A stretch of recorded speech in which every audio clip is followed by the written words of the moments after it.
The concept of good versus evil was first put into story format supposedly in ancient Persia over 2,500 years ago, and it's safe to say that humans are pretty obsessed with the idea ever since.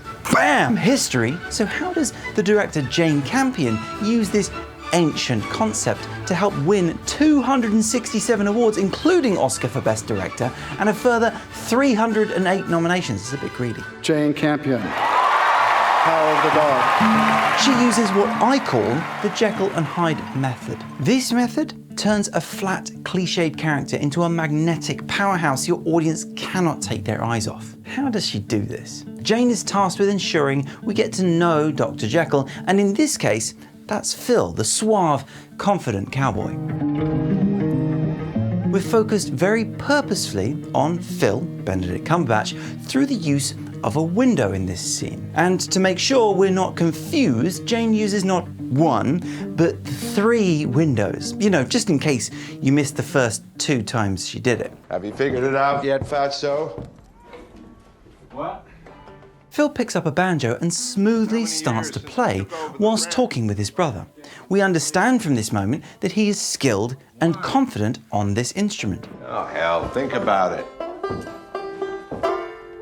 Compared to his brother, Phil seems to be more confident and relaxed as he casually rolls a cigarette in this scene, whilst riding a horse. I mean, I've never ridden a horse, but I imagine dealing with a live animal whilst talking and rolling a cigarette takes a high level of confidence. But it isn't just the multitasking prowess that he shows off. Phil tells us a short story, and we as the audience love storytellers as long as it doesn't feel forced. During this story, Phil describes the year as 1900 and nothing. He could have just said 1900, but Jane is showing us that he's an articulate wordsmith, more than just an uneducated cowboy. So to us brothers, Romulus and Remus, and the wolf who raised us. Bam! More history. Romulus and Remus comes from an age-old legend about the founding of ancient Rome, much like how Phil sees their cattle empire.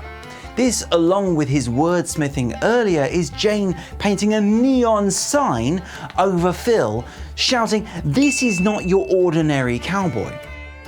Leadership is another key to Jane Campion's charm offensive, and my oh my, do we love an enigmatic leader, from Star Trek to The Great Escape.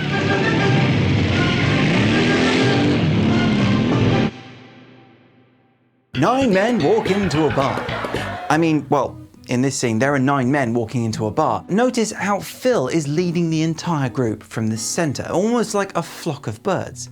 He leads with confidence and the others follow without question. This is a recurring motif throughout the film as Phil, the character, effortlessly commands his men. And effortlessly was a particularly difficult word at that moment. Jane has spent the first 10 minutes of The Power of the Dog making Phil charming and interesting for the audience. Now, where is Mr. Hyde, I hear you cry?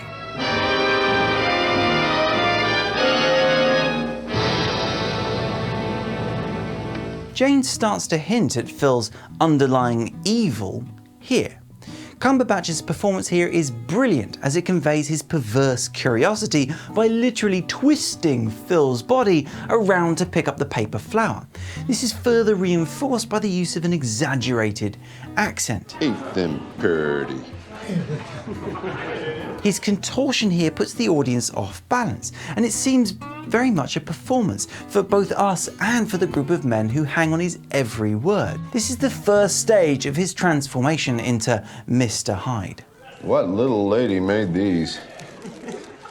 This clip I should probably do an entire episode on because, well, my wife and I had to pause the film in utter shock, but I digress. Back to Mr. Hyde. For those of you who have not seen the movie, the flowers were lovingly made by the young waiter tending them here. Flew over. You jumped it? The use of fire here is a brilliant filmmaking choice as the audience subconsciously understands fire as a destructive force of nature. Jane is literally telling us how Phil is willing to destroy something beautiful and, based on that shot, innocence itself. Shut that down or I will! Finally, Jane Campion lets Mr. Hyde out from behind Dr. Jekyll. This flash of anger finally reveals the man hiding under the charming, charismatic leader that Jane has painstakingly built for us. Through building two distinct layers to Phil's character, we now feel like Phil is a deep and complex character whose behaviour is unpredictable. The Jekyll and Hyde Method.